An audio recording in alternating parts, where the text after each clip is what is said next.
Friends and learners, welcome back to another video program on the topic interactivity in educational communication. One of the very important aspect of teaching learning processes. In the previous video, we had discussed about some basic concepts of interactivity. Here in this video, we will be focusing on interactivity in educational communication. You may take some time to recall the video which you have watched in the first 3 weeks, where we had discussed about what is education.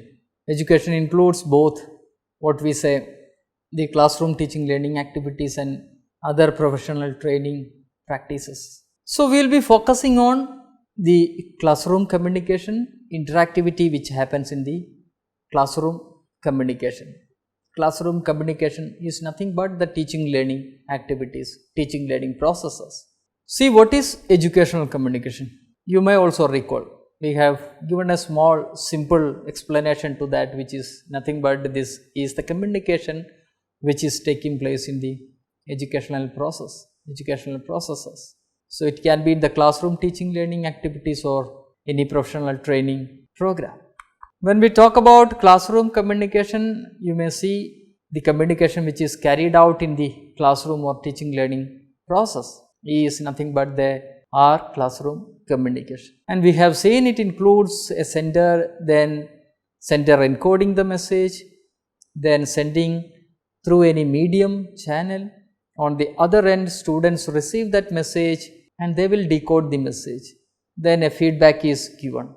So most of the time, sender is the teacher in the classroom communication, then students are the receivers. But if you want to make the classroom communication interactive, and as we have discussed, then the roles has to change. The teacher has to be receiver at some point of time, the students has to be senders of message. So that's that type of a communication. When the role changes, such communication we call it as interactive communication. Now let us see, we have already discussed this, the different types of communication. Teacher class communication, teacher is communicating with the entire students in the class. Second one, teacher student communication, teacher communicates with a single particular student, maybe asking a question to a student. This is teacher student communication. Teacher student communication, then student teacher communication. The student can ask or reply to the teacher, then this is student teacher communication. There can have student communication also. Students, when they are engaged in the activities, they talk themselves, they share information. This is student communication. Student also talks to the entire classroom. Student class communication. These are the different types of classroom communication. Why I was showing this slide? Because many times the communication which you are seeing in the slide also turns to be what we say non-interactive. When a teacher addressing the students, teacher keeps on talking for a complete 1 hour. So as teachers, you have to keep in mind that whenever you are engaged in the teaching learning process, try to make it as far as interactive. There are different ways how it can be made interactive, that we will see maybe at the end of this session, that we will see at the end of this lecture. You may also recall we have discussed about the different approaches: interpersonal communication, intrapersonal communication, group communication, mass communication. Similar to what we have seen, like the different types of communication, the different approaches can also be made interactive. Say for example, mass communication, where a teacher is addressing the students through radio. The teacher is addressing the students through radio. If it is an interactive radio communication, interactive lecture, then the teacher has to be interactive. It's not like the teacher is presenting the subject matter for a 30-40 minutes. Teacher has to make the interaction communicate by asking questions, maybe asking students to explain their ideas. There can have many ways. So, this slide is shown because many of these approaches can also be made interactive. Now, let us talk about interactivity in educational communication, which is nothing but it refers to the students' control and level of participation in the learning process. Very simple. The control and level of participation. When the teacher talks for 1 hour completely, where is the participation of the students? Students simply sits, receive the information, done. This is how. When the teacher engages the students in the teaching learning process, then only we can say there is some amount of participation of the students. Interactivity is the ability of the students to respond in some way to the teaching material and obtain comment or feedback on the response, which will increase learning effectiveness. Say I am preparing a podcast, say for example, podcast. It is just like giving a lecture. Say I am giving a lecture, and if it is not interactive, what the podcast will be? Students have to completely listen the podcast even if they are not interested. But during the podcast, if the teacher brings in something like asking a question, reflecting upon what they have studied, to refer the previous material, to think of their previous experiences, to watch some websites, to watch some videos, to visit some website, all those are possible. So, then only students can respond. So, the teachers need to bring in some kind of a mechanism, arrangement, facilities where this will give some space for the students to respond in some way. Then only it will be interactive. Otherwise, a audio resource or a podcast, they will simply listen. If we are making it interactive, they will also engage actively in the teaching learning processes. So, this is a kind of a definition which we can give to interactivity in educational communication. How it is going to help the students? Successful learning experience. Otherwise, giving lecture doesn't make much sense. Of course, it makes sense, but if it is interactive, the learning will be more successful. Optimization of students' learning.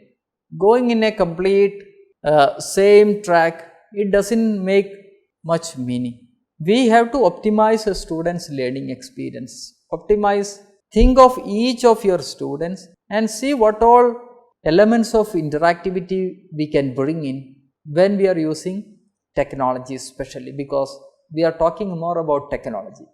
Even if you are developing a video program, you have to bring in such kind of interactive elements. Third, monitor, review and evaluate the progress of the learner. When students are actively engaged, they can self-evaluate their progress.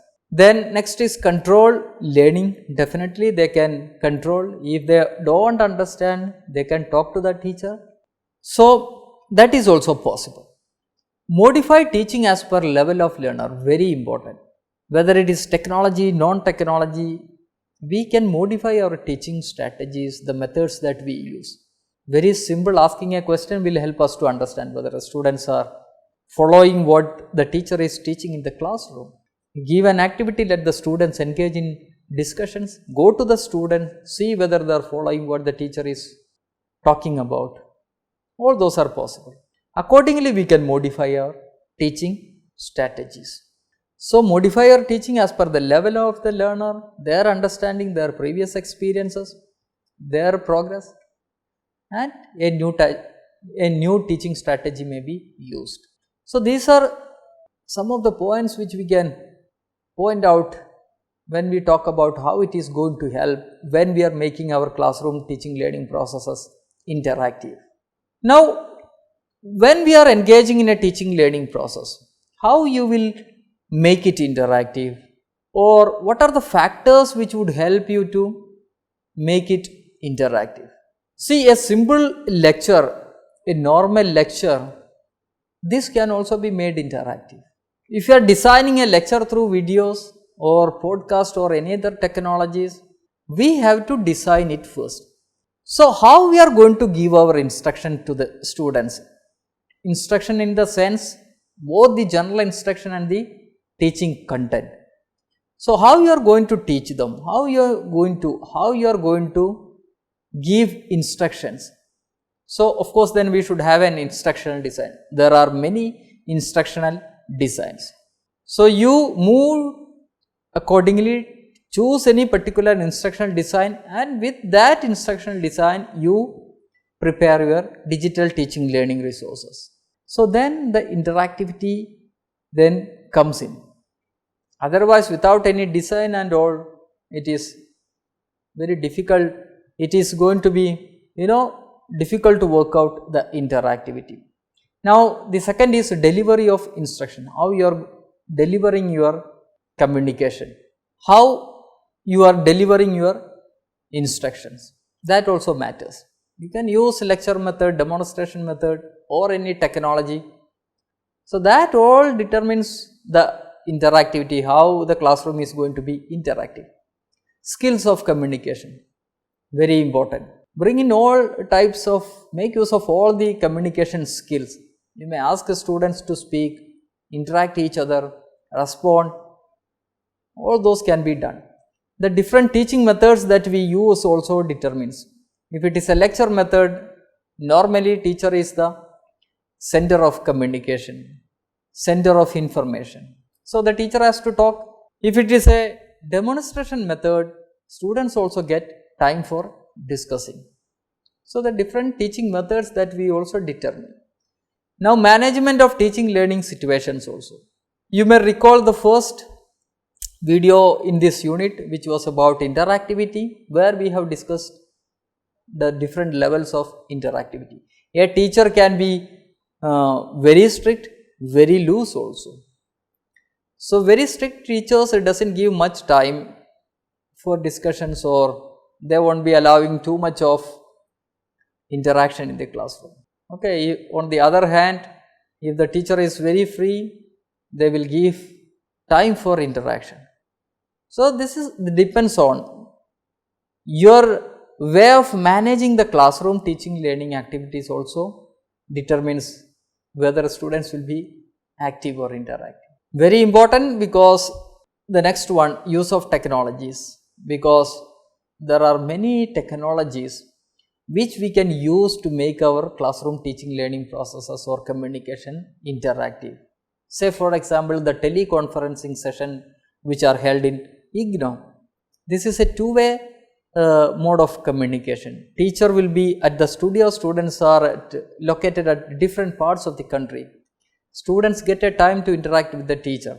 Teacher can give lecture, in between ask students, or if there are some queries from the students, that can be cleared. All those are possible. This is possible in live classrooms which are managed through Google Meet or any other conferencing platform. So, the type of technology that you use also determine the interactivity.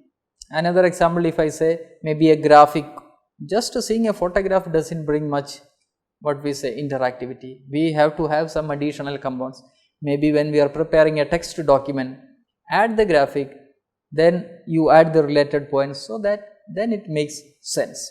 So, technologies is also determining. Now, let us talk about the different strategies, how you can make your classroom communication interactive. We had already discussed about factors to determine, and that time we have discussed about the different teaching methods also.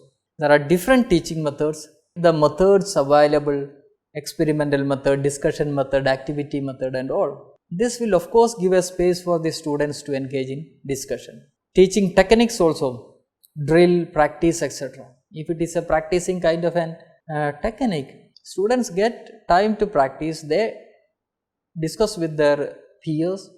So, communication enhances, interactivity also enhances. So, teaching methods, teaching techniques, then the technologies.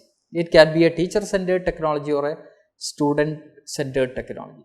Say for example, teacher centered, like I am giving a lecture. Okay. So, most of the time teacher may be at the forefront, teacher is giving information, trying to give information. If it is a video program also, this is more that way teacher centered if you are not bringing in any kind of interactivity. When it is prepared with the interactive elements, then this is going to be more student centered. So, you think of which one will suit for your classroom teaching learning purposes, your subject, accordingly you plan, design your teaching learning activities. So, friends, these are some of the strategies which you can adopt. We will also talk about the different technologies at a later point. The different technologies available for interactivity and how it can be used in the teaching learning processes. With this, we are winding up this lecture. In this lecture, we have covered the interactivity in educational communication, some of the factors determining and some of the strategies which we can use, which will help us in making our classroom communication interactive. Thank you.